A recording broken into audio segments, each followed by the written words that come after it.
시편 50편입니다. 시편 50편.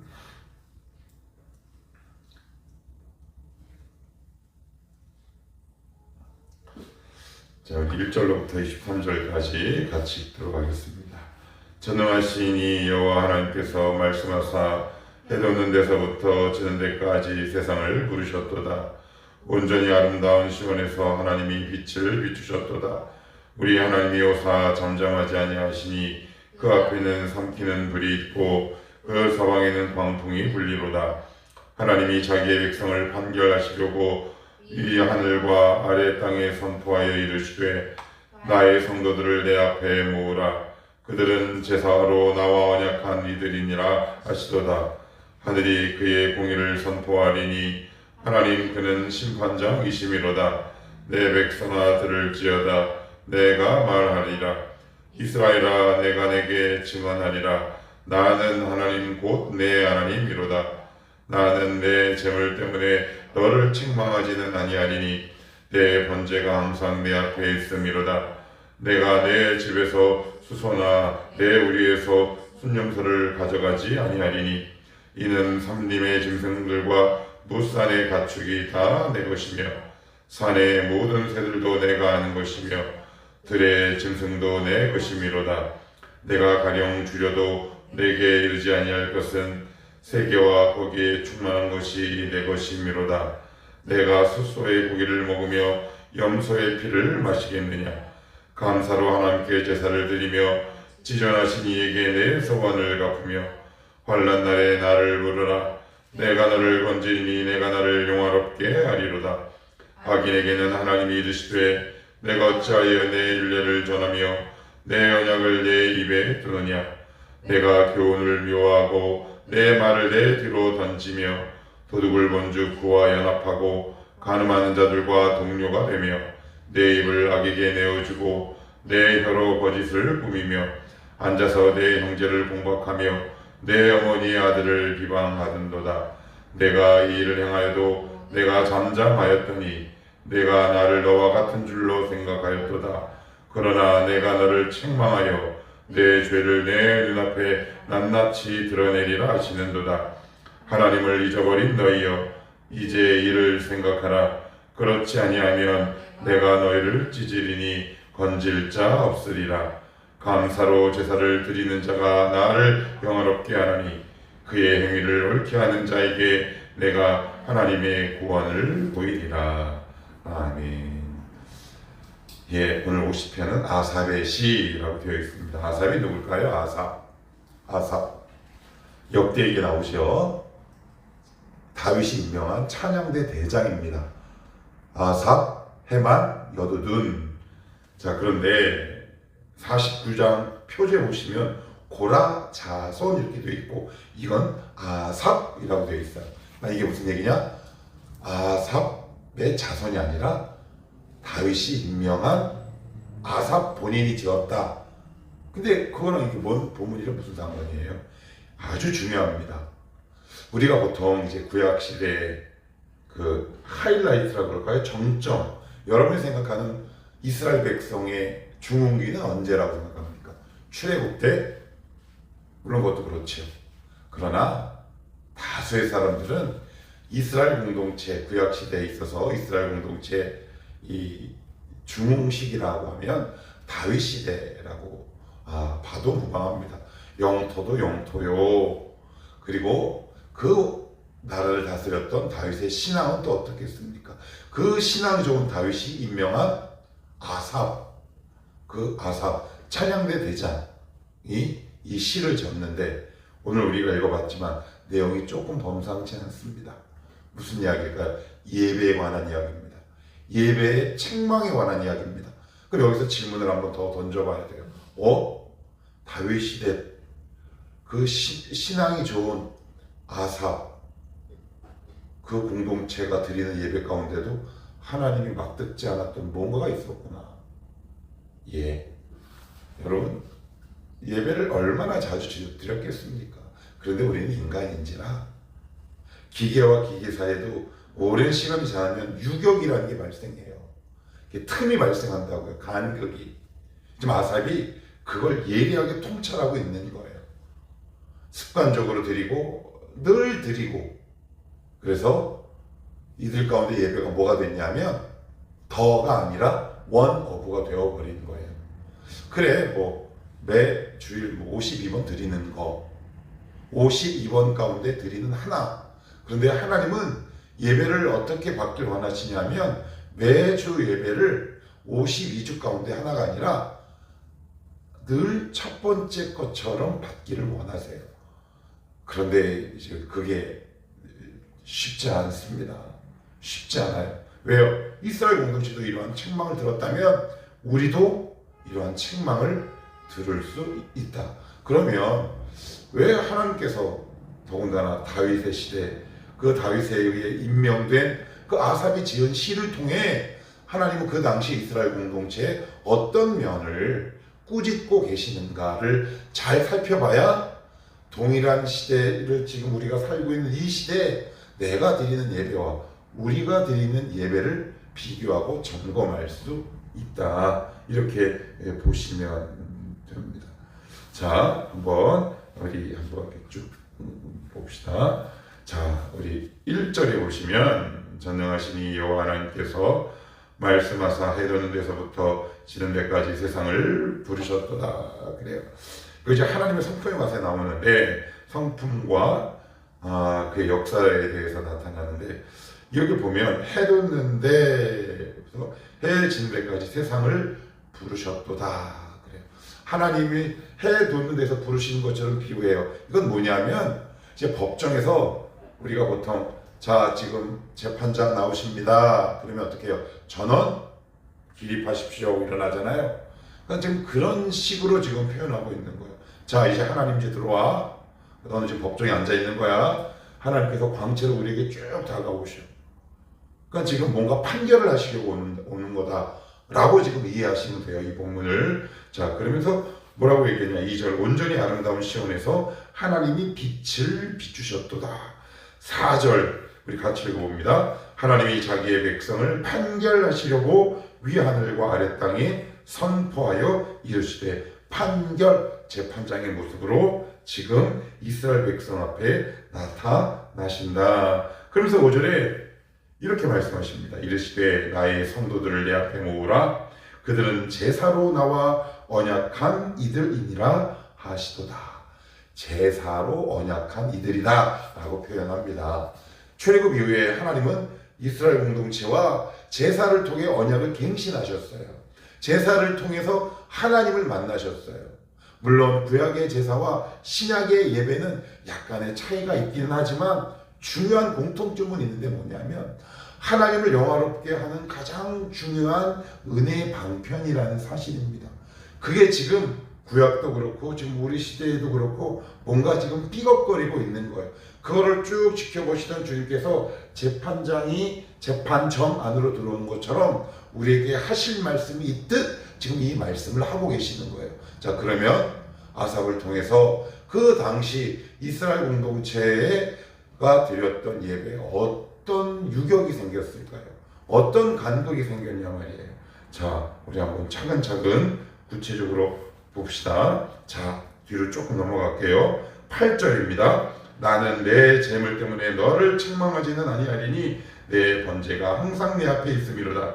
내가 내 집에서 수소나 내 우리에서 순념소를 가져가지 아니하리니 이는 삼림의 짐승들과 무산의 가축이 다 내 것이며 산의 모든 새들도 내가 아는 것이며 들의 짐승도 내 것임이로다. 그리고 12절 내가 가령 줄여도 내게 이르지 아니할 것은 이게 지금 무슨 얘기예요? 이스라엘 백성이 재물은 꼬박꼬박 갖고 오는 거예요. 꼬박꼬박. 그런데 하나님께서 어떻게 말씀하시느냐? 내가 저 재물을 배고파서 먹겠느냐? 내가 저것이 나에게 필요하겠느냐? 필요하지 않다라는 거예요. 하나님은 우리식으로 얘기하면 우리가 갖고 오는 그 모든 종교적 행사와 요식행위가 중요하지 않다는 거예요. 뭐가 중요한가요? 그 제사를 드리는 우리가 중요하다라고 지금 말씀하고 있는 거예요.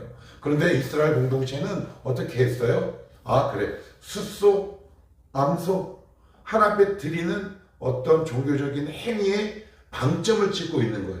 그것이 훨씬 더 중요해요. 그래서 지금 하나님과의 어떤 깊은 만남이 상실돼 버린 거죠. 우리도 그럴 수 있습니다. 왜요? 매주일 드리는 예배가 더가 아니라 원어브가 되면 뭐 이번 주 못 드리면 다음 주도 드리지, 이런 마음이 계속 반복되다 보면 매주일 드리는 예배를 하나님 앞에 바르게 드릴 수도 없다. 그러면서 하나님이 중요하게 세 가지 단서를 제공합니다. 이 세 개가 빠졌다라고 얘기하세요. 자, 이게 하이라이트인데 14절 같이 읽어봅니다. 시작. 감사로 하나님께 제사를 드리며 지존하신 이에게 내 소원을 갚으며 환난 날에 나를 부르라. 내가 너를 건지리니 내가 나를 영화롭게 하리로다. 그러면서 뭐라고 말씀하시냐? 첫째, 감사가 빠졌답니다. 감사가 빠진 이 종교 행위는 그저 그냥 때우는 거예요. 아유, 그래, 내가 오늘 무서워서 그냥 예배 드린다. 내가 교회를 안 나갈 수는 없고 내가 예배를 안 드릴 수는 없어.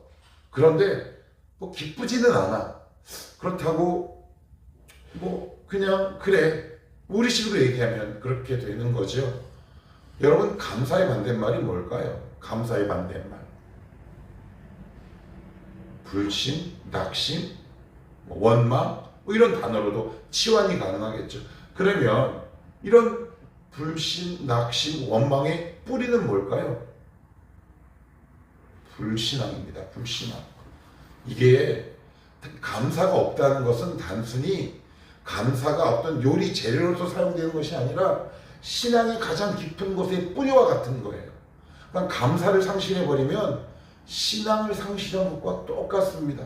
여러분, 한번 우리의 신앙을 잘 추억하고 소환해 보십시다.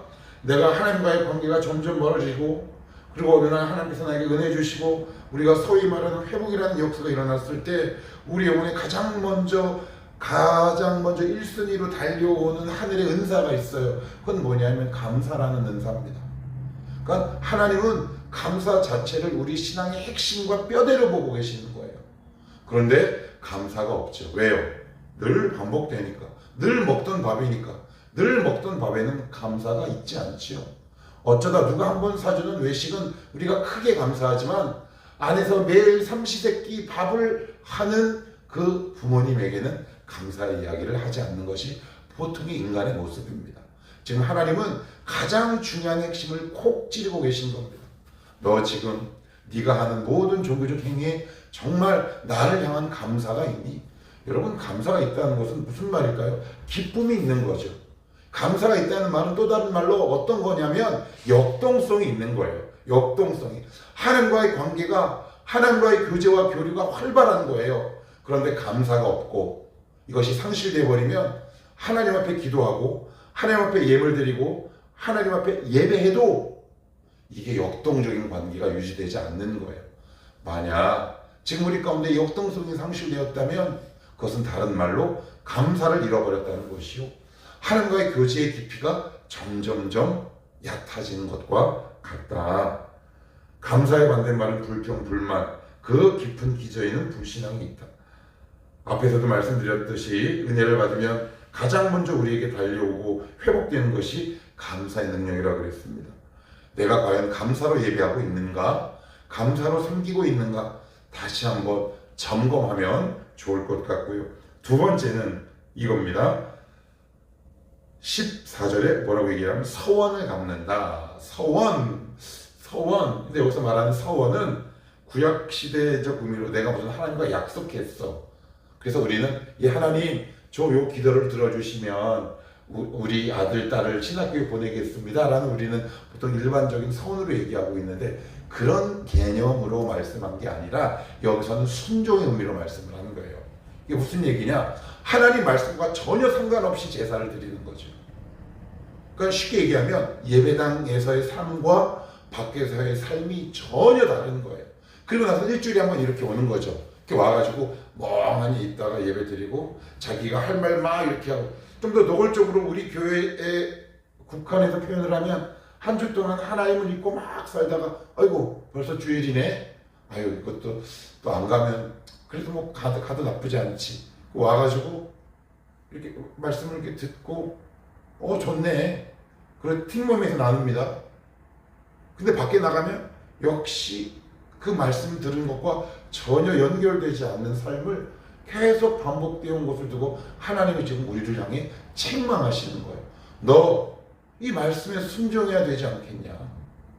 이 말씀 앞에 네 무릎을 꿇어야 하지 않겠니? 그러니까 그리스도인 예배는 뭘까요? 예배의 의미가 뭐예요? 예배의 의미는 한 예배학자가 예배란 무엇인가 제가 책 제목이 정확하게 기억이 나진 않는데 그 문장은 굉장히 기억에 많이 남아요. 챕터 1에 이렇게 되어 있어요. 예배는 하나님만으로 족한 것을 나타내는 신앙 형태다. 좀 더 쉽게 풀어볼게요. 예배란 하나님만으로 만족하며 살기로 결단하는 것이다. 굉장히 제가 신학교 시절 읽었으니까 벌써 20년 됐죠. 근데 지금도 이렇게 기억이 굉장히 많이 남아요. 우리의 삶을 한번 잘 돌아볼 수 있어야 돼요.